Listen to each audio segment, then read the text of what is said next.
Messieurs Boker Tov, Toda Rabba d'être là ce matin avec nous. Eric, on peut dire à Eric Ayoun quand même à Los Angeles un petit coucou. Il nous manque, on l'attend. Hein, on l'attend qu'il revienne. Et on souhaite une bracha et une atzlacha. À tout à l'heure. Tout à l'heure. À vous toutes et à vous tous. Pour ce moment de Torah que nous allons passer ensemble, Bezrat Hashem. Pour la refoua chez les mâts de Boaz David Ben Sarah, de Jacques Ben Akadosh Baruch Hu, de tous les malades du Ham Israël. Est-ce que vous avez des malades encore? Eliaou Ben Chaim, Marlon Moshe Ben Simcha, Nathan Yosef Ben Yehudit, Yaakov Ben Dina, Delphine Bat Mesauda, Chaya Hana Bat Sarah, Albert Abraham Ben Yoshua, Yehuda Ben Sarah, Ben Saada, Déborah Bat Esther.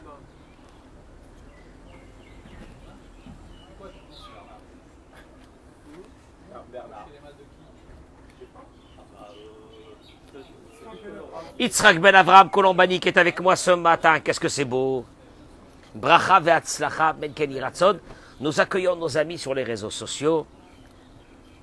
Mettez les noms des malades. Entre-temps que je fais mon cours de Torah, je vous associe dans ce limo de Torah de ce matin pour une nouvelle semaine de cours de Torah Bezrat Hashem, quand même en précisant que à partir de jeudi, je ne serai pas là pendant 3-4 jours. Ne vous inquiétez pas. Je vais à Paris voir mon papa et ma maman, faire Kivud Avahem, ce qui est une obligation fondamentale de la Torah. Alors, Bezrat Hashem, aujourd'hui,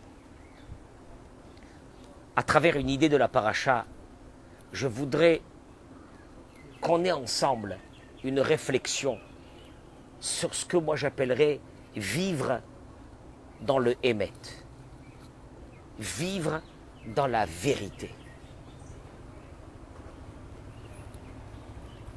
Vous allez voir que cette vérité est très compliquée. Parce que, Franck, tu m'écoutes?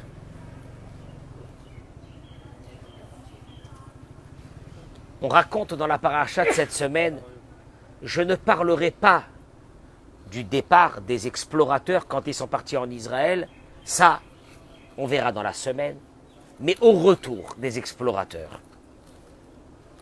Et là, la Torah nous raconte qu'au retour des explorateurs, ils sont venus raconter que la terre d'Israël, ils ont critiqué la terre d'Israël en disant, nous sommes passés pour l'explorer, c'est une terre qui mange ses habitants.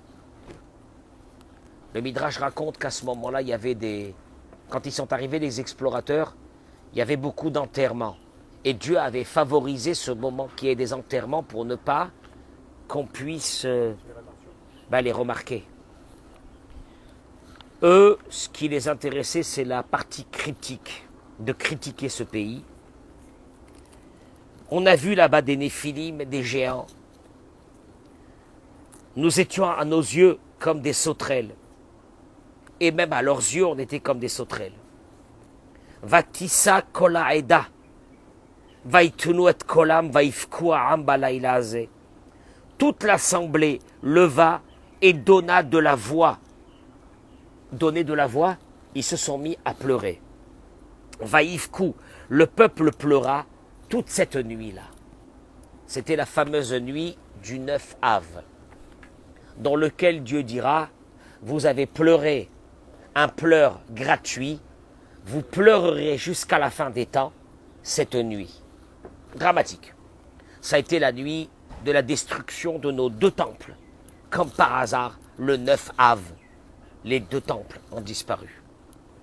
Je voudrais vous ramener juste ce que dit le Midrash, le Yalkut Shimoni.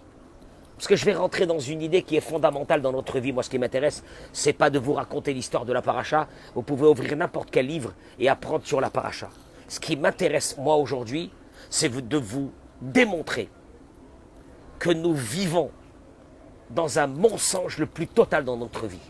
Mais ce mensonge, il a une identité. Et je vais vous la donner aujourd'hui, cette identité. Rabbi Eliezer, Beno, Shel Rabbi Yossi Aglili Omer. Partagez-moi ce cours, mesdames et messieurs, parce que je vais dénoncer ce matin les pessimistes de ce monde. Vous les connaissez, les pessimistes? Les pessimistes de ce monde. Je vais les dénoncer aujourd'hui. Mais une fois pour toutes, je vais terminer avec eux. Rabbi Eliezer, fils de Rabbi Yossi, dit Ke'adam sheyesh lo met. Ils se sont mis comme des personnes qui avaient devant eux un mort de leur famille. Ve'u tzoveyach u boche. Si tu rentrais ce soir-là, quand ils sont arrivés les explorateurs, tu voyais les personnes assises en train de pleurer et de hurler. Qu'est-ce qu'ils ont fait? Amdou u pizu atzmam kol echad ve'echad betor shifto. Il y avait 12 explorateurs des 12 tribus. Chacun est retourné dans sa tribu. C'est les mots du Midrash. Ou mitnapel les torbeto. Ou beot shiu ose atzmo nofel ifneem amar lahem. Chacun est arrivé. Maintenant, on les attendait. Ils sont partis depuis plusieurs jours. Explorer cette belle terre que Dieu leur avait promis. Ils arrivent. Ils tombent face à terre. Ils se mettent à hurler, à pleurer et à dire, c'est les mots du Midrash, oh il y a alechem, malheur à moi pour vous, mes enfants, mes petits-enfants, vous allez rentrer en Israël. Vous allez voir ce qui va vous arriver. Malheur à moi, chacun de ces explorateurs rentrait dans sa tribu et disait, malheur à moi, je vais voir mes enfants mourir et mes petits-enfants mourir. Imagine-toi, c'est énorme. C'est énorme. Miyad kulam goim bepria. Et tous, ils se sont mis à pleurer. Les enfants et les petits-enfants. Et les voisins sont arrivés. Parce qu'ils ont entendu que ce monsieur qui était en Israël est revenu et il pleure. Et toute sa famille est en train de pleurer. Les voisins et les voisines sont arrivés, ils se sont mis à pleurer eux aussi en entendant la nouvelle. Et de là, ça se propage. Achenaasu, Shishim Ribo, il dit le Midrash, jusqu'à que les 600 000 personnes, Chabura Achat, ils se sont mis un groupe. Vegaou venatnu kol bechia, bechiatam lamago, ils se sont mis tous à pleurer. Tu entends le concept? Tu entends le concept? Un, il pleure, la famille se met à pleurer, les voisins se mettent à pleurer, et la tribu entière se met à pleurer, et toi tu passes une heure après, il est 1h du matin, et qu'est-ce que tu vois? 600 000 personnes en train de pleurer. Atabamine d'Amarkazé? Et Olivier, tu entends ça? C'est un concept. 600 000 personnes en train de pleurer. Il vient l'un de nos grands maîtres, le Rav Gershon Livman, le Rosh Yeshiva de Novardok. Et il dit la chose suivante. Rav Gershon Livman a été le Rav de mon père. Et il dit la chose suivante. Il dit la chose suivante. Comment tout le peuple a été puni?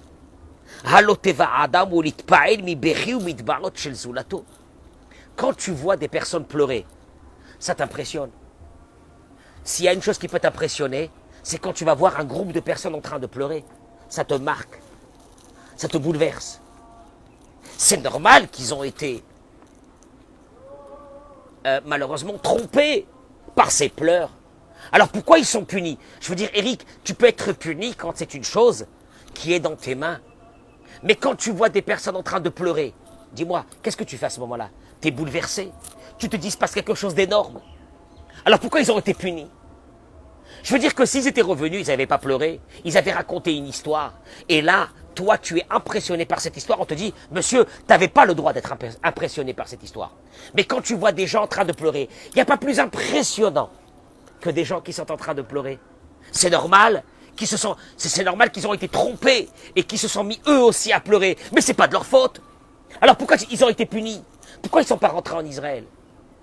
Tu sais ce que ça veut dire? Qu'est-ce que ça nous a coûté ça? Ça nous a coûté la destruction des 2 temples. Ça nous a coûté la dispersion du peuple d'Israël en dehors d'Israël. Ça nous a coûté 2000 ans de souffrance dans le monde arabe, dans le monde de la chrétienté. Donc ça a été des villes et des villages. Ça a été des millions de juifs qui ont péri. Ça a été, pour terminer, la Shoah. Avec notre retour dans cette terre. 2000 ans. C'est cher payé pour cette erreur. Alors que cette erreur, c'était presque normal qu'on tombe dans ce panneau parce que tu vois des gens en train de pleurer. Tu sais quoi, Samuel, quand tu vois des gens en train de pleurer, qu'est-ce que tu fais? Dis-moi, qu'est-ce que tu dis? Tu dis c'est sérieux. C'est sérieux. C'est sérieux, tu vois. Imagine-toi que tu rentres dans un endroit, il y a 100 personnes en train de pleurer. Qu'est-ce que tu fais? Tu dis, mon Dieu, qu'est-ce qui s'est passé? Oh là là, c'est terrible. Alors il dira Gershon Liebman, il dit, tu les as punis pour ça, alors que c'est normal qu'ils soient impressionnés. Et il donne une réponse. Mikan anulomdim, atkama toratenu akdosha tovaat meitanu. Apprenez d'ici une chose. Combien notre sainte Torah nous exige de nous. Ometz da'at ve'atzmaut. Ces mots-là, pour moi, ils valent des milliards. D'avoir un courage de l'esprit. Ve'atzmaut, et une indépendance de réfléchir. Shelo liot natun lekol hashpa'a bachutz mibli lishkol et advarim bepeles ha'emet. Voilà le mot qui dit. C'était mon rave. La Torah exige de toi une indépendance de réfléchir, de ne jamais tomber dans un panneau qui va t'enlever de ce émet. Même si tu vois 600 000 personnes, mcheneuf, en train de pleurer et de te dire c'est la fin du monde et on en a marre et la vie elle est terminée et le monde va et la bombe atomique va arriver là maintenant demain et que c'est une catastrophe ce monde. Hein? Par exemple, comme pendant le Covid, Eric, l'ivdok et ametsiout bekoruach. La Torah exige de toi. Tu vois 600 000 personnes en train de pleurer, tu n'as pas le droit de pleurer. Tu as l'obligation de réfléchir, d'avoir une indépendance de réflexion et de rechercher la vérité. Et de te dire, c'est pas parce qu'il y a 600 000 personnes qui sont chenef que toi, tu dois être comme eux. Mais d'aller chercher la vérité. Et de rester avec la vérité. C'est quoi la vérité? Ils sont en train de pleurer, c'est la catastrophe. Ils sont venus d'Israël, ils ont vu que le pays, c'est une folie. Tout le monde pleure. Pourquoi tu veux que je pleure pas? Tu me demandes à moi une exigence de rester avec une vision de vérité. C'est quoi une vision de vérité? Et c'est sur ça que le peuple d'Israël va payer. De ne pas avoir gardé, même quand tu vois d'autres personnes en train de pleurer, d'avoir gardé une vision de vérité. C'est quoi une vision de vérité? Je vous en prie de m'écouter aujourd'hui, parce que je vais vous donner une indication qui est fondamentale.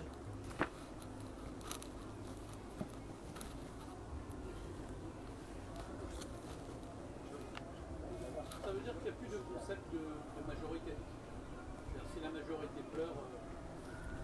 Tu peux voir une majorité de personnes en train de te dire le monde il est terminé, il est mort, et toi, Dieu exige de toi d'avoir une vision de vérité et de ne pas tomber dans le panneau. Oui, mais tout le monde a dit, mais tout le monde dit, et les médias ils disent. Et d'ailleurs, mes amis autour de moi ont tous la même interprétation de ce qui se passe. Et la Torah te dit, mon cher ami, écoute-moi bien, j'exige de toi de garder une vision de vérité. C'est quoi une vision de vérité?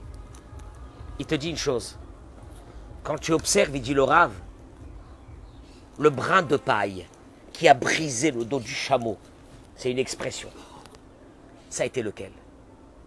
Jamais Dieu, dans toutes ses pérégrinations dans le désert, il a dit au Béné Israël, vous restez avec moi, je vous amène en Israël.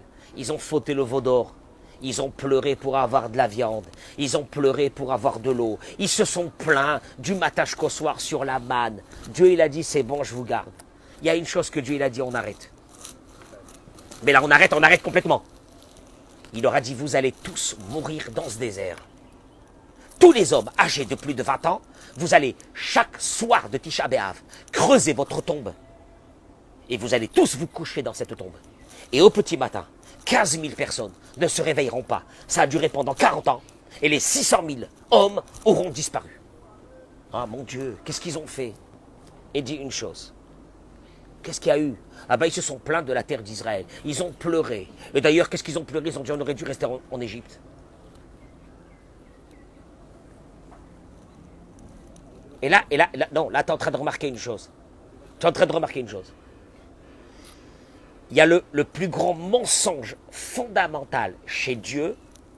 Le mensonge, c'est celui qui est là du matin jusqu'au soir et qui cultive. Il cultive la fin du monde. Il cultive la fin de sa vie. Il cultive la fin de sa famille. Il cultive la fin de tout. Il en a marre de tout. Et il vient, il te dit, tu sais quoi, mes enfants c'est une cata. Ma femme c'est une cata. Ma parnassa c'est walou. Mon si c'est là. Akadosh Baruch Hu te dit, écoute-moi bien. Toi, je vais en faire une affaire personnelle de toi. Pourquoi? On a bien le droit de se plaindre. Je vois pas où est le mal de se plaindre. Et là, il te dit Dieu, jamais j'ai dit au béni Israël que j'allais les laisser dans ce désert. Une fois, je l'ai dit. Et c'est fini. Ce soir, qui se sont mis à pleurer. Et pourquoi? Et là, le Rav, il te dit une chose extraordinaire. Moi, je vous dis la vérité. Je ne peux pas supporter. Je ne peux pas supporter les pessimistes. Je ne peux pas supporter les tristes. Tu connais le triste? Le triste. Il n'y a jamais un sourire. Il n'y a jamais du cœur. Il n'y a jamais rien. Et d'ailleurs, le triste ne te supporte pas. Parce qu'il ne comprend pas comment tu peux être joyeux. D'ailleurs, tu le vexes. Par ta joie, ça l'énerve. Et il te dit, mais... Non, mais qu'est-ce qu'il te dit, Gérard, le triste? Il te dit, je te plains. T'es pas quelqu'un d'intelligent, parce que si tu étais intelligent, tu aurais vu la situation dans laquelle on est. C'est une catastrophe. Tu me suis le concept? Elle est énorme. Il te dit le Rav. La réponse, tu veux la réponse? Pourquoi ce brindis de paille a cassé le dos du chameau? C'était fini. La rupture totale. Dieu dit, vous ne rentrerez pas en Israël. Et il dit la chose suivante, que s'il y a une chose qui peut mettre en colère Dieu, c'est ceux qui se plaignent. Se plaignent, ça va pas. Comment ça va? Comment ça va, beauf? Oh, tu sais, oh là là. Eric, je te raconte même pas. Je te raconte même pas. C'est-à-dire, il a même pas la force de raconter tout ce qui va pas. C'est énorme. Donc il te dit, je te raconte même pas. Oh, je te raconte pas. Il te dit, écoutez-moi bien, je vais aller très vite. Kol avera acheret. Écoutez-moi, ces mots, c'est les mots de la Torah. Tu peux faire les plus grosses bêtises de ta vie. Groa shechol tiyeh, qu'elle soit la pire. Bémézide, il dit le Rav, en ayant conscience que tu es en train de faire la plus grosse bêtise du monde, elle est perçue chez Dieu d'une autre façon. Aval, ça ne s'approche pas, et de très loin, de ce trait de caractère qui s'appelle se plaindre et pleurer. Char, Olivier, mon chéri, écoute-moi bien. Bémet, achare kol hatovot, she'Hashem oseh im ha'adam, umechaye oto, umetiv ito. Combien de bien il est avec nous, qui nous fait vivre, qui nous fait du bien, qui s'occupe de nous. Azakadosh Baruch Hu kivyachol omer, tu sais ce qu'il dit Dieu? Chayavim lelamed otam. Je suis obligé de réagir. Que à Bachianout, zedavar achi garoua sheyesh. S'il y a une chose, Dieu dit, écoute-moi bien, il y a des choses que je laisse passer. Tu as fait une grave bêtise, je te laisse le temps. Ah, ça va, je te connais, je sais que tu as eu le Yetzer Hara, je te laisse. Tu vas faire tes chouvas un jour, et ça y est. Mais il y a une chose que je ne peux pas laisser. Bevakasha, Dieu dit, je vous en supplie, il y a une chose que je suis obligé de réagir, mais rapidement et violemment. C'est devant quelqu'un qui est en train de pleurer. Et et Dieu il te dit, je vais vous démontrer que ce pleur qu'il y a eu ce soir là-bas, pleurez. Akadosh Baruch Hu il te dit, Je vais vous donner, moi, la plus grande punition pour vous montrer qu'il n'y a pas plus grand que ça. Jamais, écoute-moi bien, ils ont fait le veau d'or, c'est monstrueux, l'idolâtrie, ils venaient de sortir du don de la Torah. Dieu dit, c'est pas grave. C'est pas grave, c'est pas grave. Ils lui ont fait les 400 coups dans le désert pendant 40 ans, nos ancêtres. C'est pas grave. Mais il y a une chose que Dieu dit, je vais vous massacrer, je vais vous terminer. Tu sais qui? Celui qui pleure, celui qui est jamais content de ce qu'il a.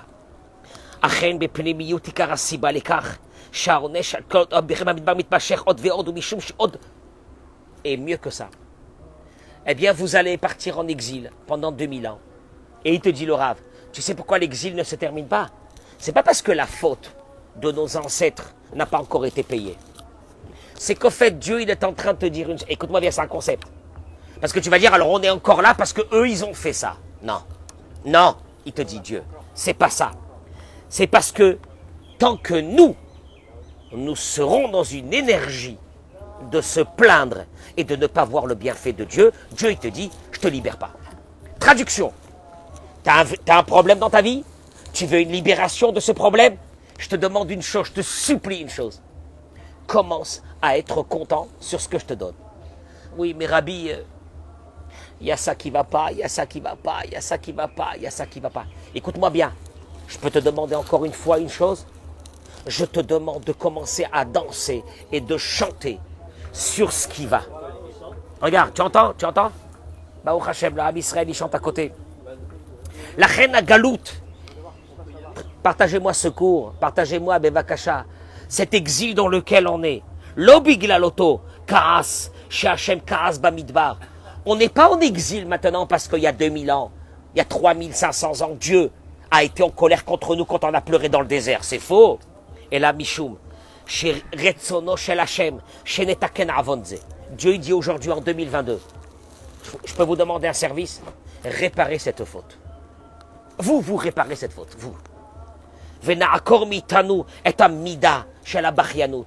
Je vous en supplie, enlevez de votre cœur ce trait de caractère qui s'appelle se plaindre. Vekol od, et tant que vous n'avez pas arrangé ce problème, nim shechet agalut bechol zadea kashim, l'exil continue. Zotomeret,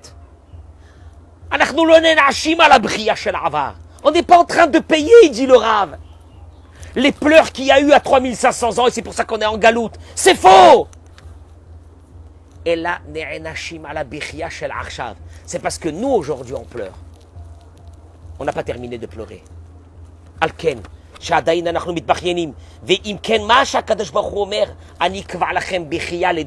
et Dieu, il a dit, je vais fixer un pleur jusqu'à la fin des temps. Pourquoi? Tant que vous n'aurez pas, vous, arrangé ça, je ne vous libérerai pas. Madoua, et pourquoi? Et pourquoi? Et pourquoi? Et pourquoi? Et pourquoi pleurer est grave? Simon, pourquoi pleurer est grave? La réponse, elle est Zadavar, parce qu'il n'y a pas plus pire dans la vie. Quand tu fais du bien à quelqu'un, là on parle maintenant des êtres humains, et que cette personne renie le bien que tu lui as fait. Comment tu te sens? Olivier, comment tu te sens?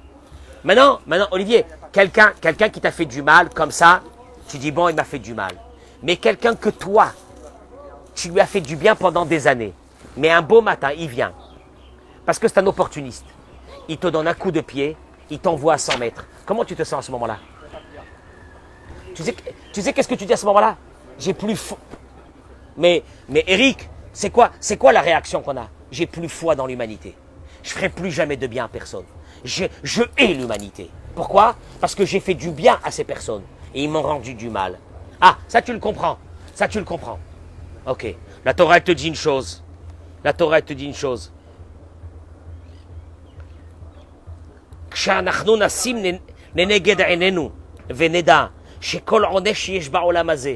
Il te dit, tu sais d'où proviennent toutes les punitions qu'on a dans ce monde? Parce que Dieu ne punit pas, il nous aime. Mais tu sais à quel moment il est obligé de nous frapper? Mais frapper fort. Tu sais c'est quand? Il te dit, c'est quoi frapper? Machalot. Nous des maladies. Girushin, des divorces. Divorce? Moi divorce, je te dis tout de suite. Divorce? Les divorces proviennent au moment où les deux ont oublié ce que chacun fait à l'autre. Oui, mais c'est pas pareil parce que là, nous, dans l'exemple que vous donnez, on a fait du bien à quelqu'un. Oui. On n'a pas envie de bien, donc mais parfois, à Kadosh Baruch Hu, il nous fait du bien, mais on ne voit pas que c'est du bien, nous. Je sais pas n'importe quoi, je dis n'importe quoi, tu descends, ta voiture elle est cassée. Ah, finalement c'est du bien parce que tu n'aurais pas eu l'accident. Même pas ça, Olivier. Même pas ça. Olivier, ce matin, Dieu a décidé, on ne sait pas pourquoi, qu'il y a certaines personnes, leur cœur a arrêté de battre. Ouais. C'est Dieu qui a décidé. Et nous, on est là. On respire, on est en bonne santé. On va commencer une journée Bezrat Hashem. Oui, on a. Combien il y a eu de miracles cette nuit, pendant que tu dormais?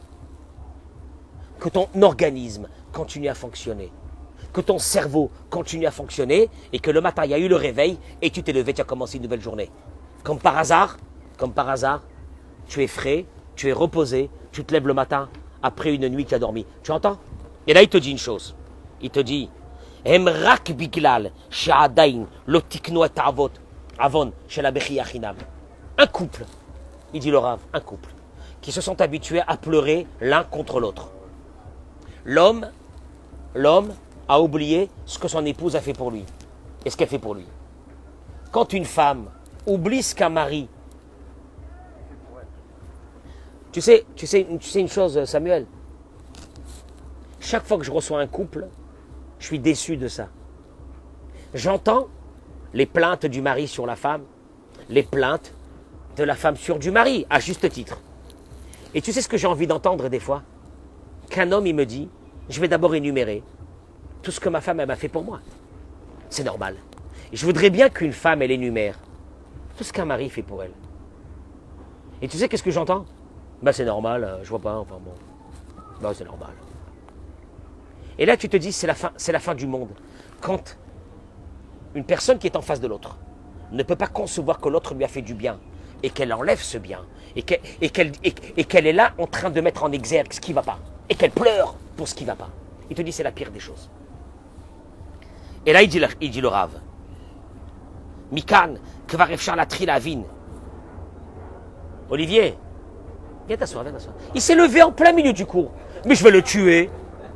Mais ça c'est... Alors là, on est arrivé à un level. Où tu vas? Tu dois partir? Tu dois partir, Olivier? Où tu dois partir? Hein?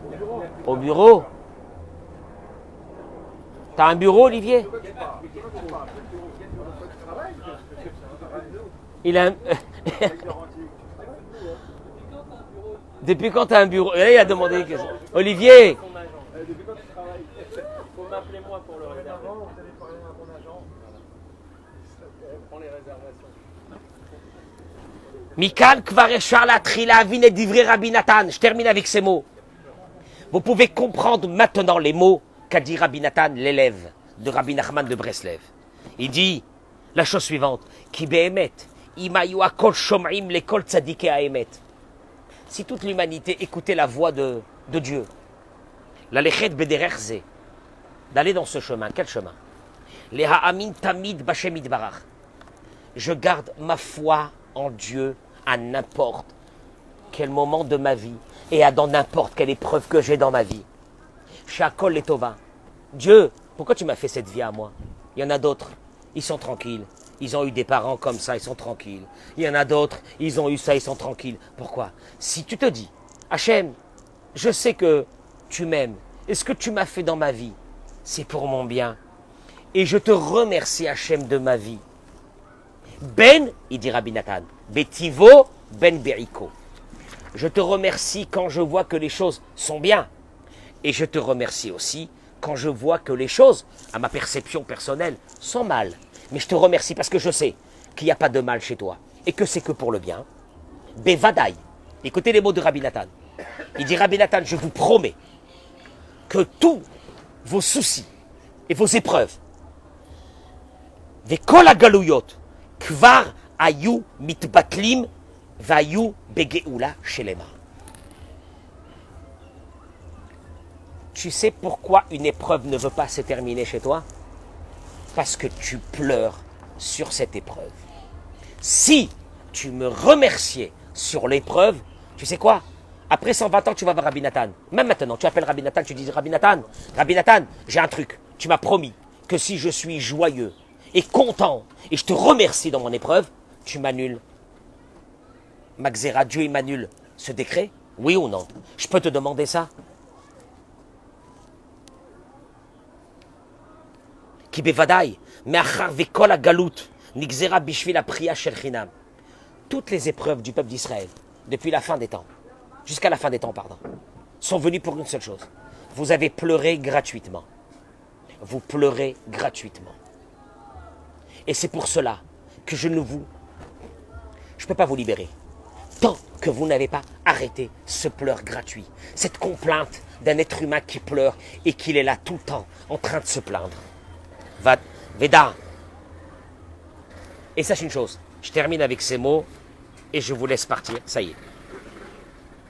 La racine pour laquelle l'être humain est dans une grande tristesse, de dépression, de peur, qu'il n'a pas de courage dans sa vie de rien faire, il n'est pas content. Tout ça puise une racine. Où elle est la racine? Mipene shehuk fuitova. Tu comprends une chose, c'est monstrueux. Celui qui cultive à l'intérieur de lui, Hachem, je sais qu'il y a plein de choses qui me manquent. Mais voilà le Hémet. Je reviens au début du cours. Tu vois des personnes en train de pleurer autour de toi, Samuel.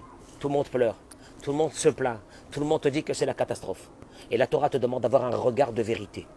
C'est quoi le regard de vérité? Il y a beaucoup de choses qui ne vont pas, c'est vrai. Mais est-ce que je peux commencer, est-ce que tu peux me permettre d'être joyeux et de remercier Dieu tous les matins pour ce qu'il m'a donné? Pour la partie qu'il m'a donnée, oui ou non? Oui ou non? Ou cette partie, elle n'est pas importante? C'est horrible. Et là, Dieu, il te dit, écoute-moi bien, je vais lui régler son compte. Il est en train de pleurer parce qu'il y a des choses qui ne vont pas. Je vais lui laisser ces choses-là pendant encore des années.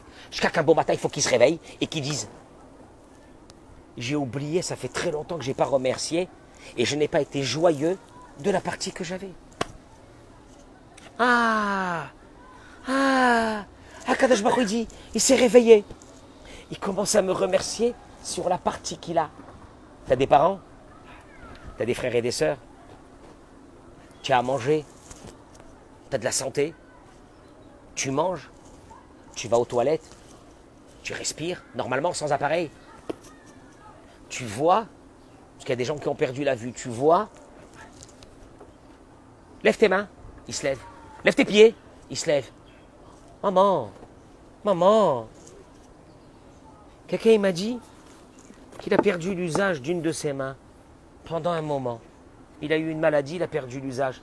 Il m'a dit, mais vous ne vous rendez pas compte combien la vie au quotidien devient difficile quand on n'a pas une main. Mais on ne se rend pas compte. Mais on ne se rend pas compte. Tu sais qu'est-ce qu'on est devenu aujourd'hui? Des escrocs, des menteurs. Des menteurs. Tu sais pourquoi on est des menteurs? Parce que c'est comme quelqu'un qui est en train de te faire du bien, et pendant qu'il te fait du bien, qu'est-ce que tu fais toi? Tu te plains sur lui du matin jusqu'au soir. C'est horrible. Je veux dire qu'on n'est même pas dans la religion juive ici. On est dans une logique humaine. Une logique humaine. Gérard, imagine-toi quelqu'un que tu lui fais du bien toute la journée, et toute la journée il se plaint. À un moment donné, qu'est-ce que tu as envie de faire? Je pense de le frapper, de lui dire réveille-toi, c'est pas possible. Mais c'est pas possible. C'est pas possible. Quand tu vois quelqu'un que le sourire, il n'y en a jamais. Et quand il te parle, c'est pour te dire que des choses ne vont pas. Alors, attention. Franck, tu sais pourquoi attention? Tu risques de tomber dans le panneau et de commencer à pleurer comme lui. Et c'est ce que la Torah te dit. La Torah te dit une chose. Il y a eu 600 000 personnes qui ont pleuré. Mais il y aurait dû y avoir quelques-uns qui se lèvent et qui disent, mais mon Dieu, c'est pas possible. Mais c'est pas possible. C'est pas grave de nous, on est des Olim, on est là. Ouais, les Israéliens, comme ci, comme ça, ils sont là. On a le droit de critiquer, mais on n'a pas le droit de se plaindre. C'est que ça a bien fait quand même. Là, il est en train de dire quelque chose. Les tristes, les dépressifs, le sont.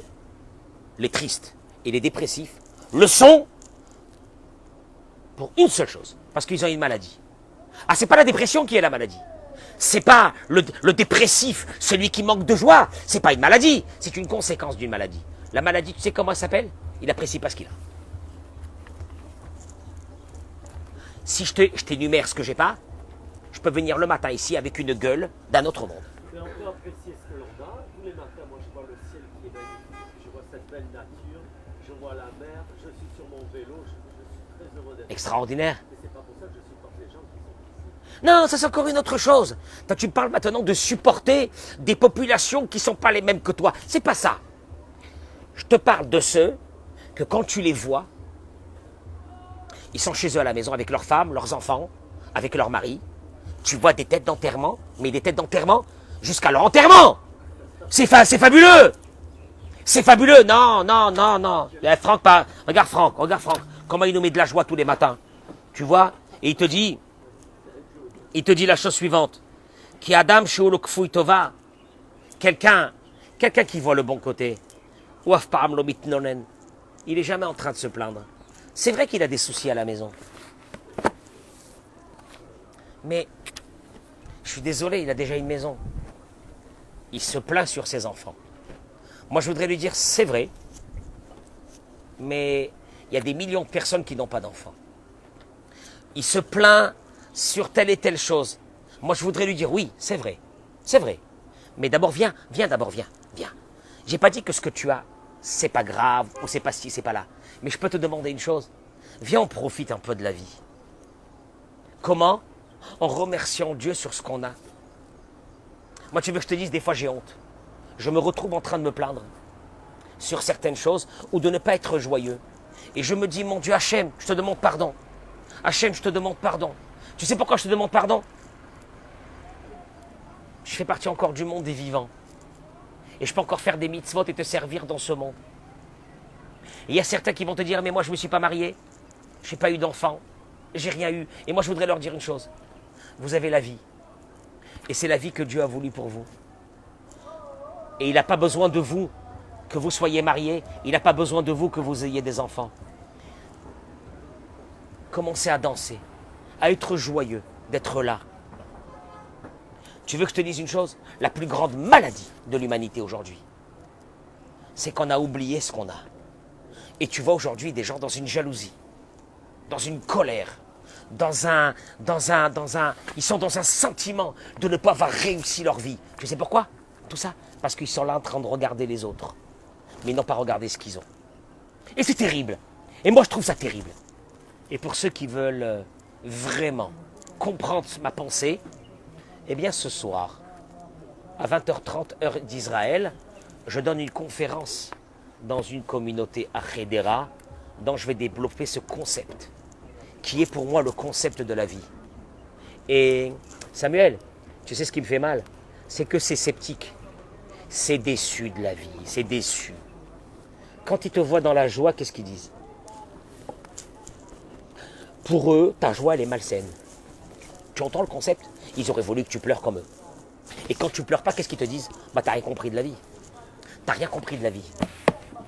Tu entends? Parce qu'ils ne peuvent pas comprendre que tu sois dans la joie. Sauf une chose. Franck, cette joie fera, écoute-moi bien, Franck, cette joie, elle fait des miracles. Elle fait des miracles dans la maison. T'inquiète pas, elle fera des miracles sur les enfants, elle fera des miracles sur la famille. Par contre, une chose, une famille qui a vécu dans la dépression, dans le regard de ce qui ne va pas. Ils ont fait grandir des dépressifs, des gens qui sont au bord du suicide. Et pourquoi tu es au bord du suicide? Je ne te comprends pas, parce que, mais comment vous ne me comprenez pas? Mais parce que ce monde, il est pourri. Ce monde, il est comme ça. Et moi, j'ai envie de leur dire, ce monde, chaque journée qu'on passe dans ce monde, qu'est-ce qu'elle est belle. Tu vois tes enfants, tu vois tes petits-enfants, tu vois ta famille, tu rentres chez toi. Mon Dieu, combien de chassadim il a fallu pour ça? Combien Dieu, il a travaillé pour que tu arrives à avoir ce que tu as? Et tu es en train de te plaindre et de pleurer. Tu sais qu'est-ce qu'il a dit Dieu? C'est la chose la pire au monde. Ceux-là, ils ne rentreront pas en Israël. Rien à faire. Pourquoi? Parce qu'il n'y a pas plus abject que ceux qui pleurent. Ça veut dire qu'ils ne regardent pas ce que je fais pour eux. Mais j'arrête. En d'autres mots, tant que tu chantes et tu danses et tu remercies, Dieu il dit, il a des soucis. Je vais lui arranger. Tu sais pourquoi? Parce que regarde dans quel état il est. Mon Dieu, il me fait plaisir. Il est content de ce que je lui ai donné. Il ne s'occupe pas de ce que je ne lui ai pas donné. Mais quand Akadosh Baruch Hu, il voit quelqu'un qui pleure, qu'est-ce qu'il dit Dieu? Celui-là, il a oublié ce que je lui ai donné. Il pleure sur ce que je ne lui ai pas donné, mais il a oublié ce que je lui ai donné. Pourtant, moi, je mérite d'avoir des remerciements sur ce que je lui ai donné. Il pleure, il pleure, il pleure, qui continue à pleurer. Ce qui veut dire que la libération est de notre peuple. Et la libération personnelle va venir que d'une seule chose. À partir du moment où tu commences à vivre dans la joie. Ah, c'est dur. Quoi, je ne peux pas vivre dans la joie? Mais j'ai des soucis. Tu as des soucis? Est-ce que tu as? Est-ce que tu as? Est-ce que tu as? T'as rien? T'as rien, alors je vais te voir vivre ici dehors, là ici, par terre, dormir là ici, dans le sol. Dis-moi que t'as rien. Et je vais venir te donner à manger tous les jours, là je te dirai t'as rien. Et même encore, t'as quelque chose, tu manges. T'arrives à manger, tu vis, tu respires. Et même encore. On n'est pas dans cette situation.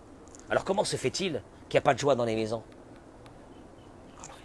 Il faut avoir un peu de joie. Et il y a de la joie. Il faut avoir de la joie. Ah voilà, il y a de la joie, voilà, tu vois, voilà, ça y est, voilà. Voilà. Et sans boire badois. Allez, batzlacha, chazak.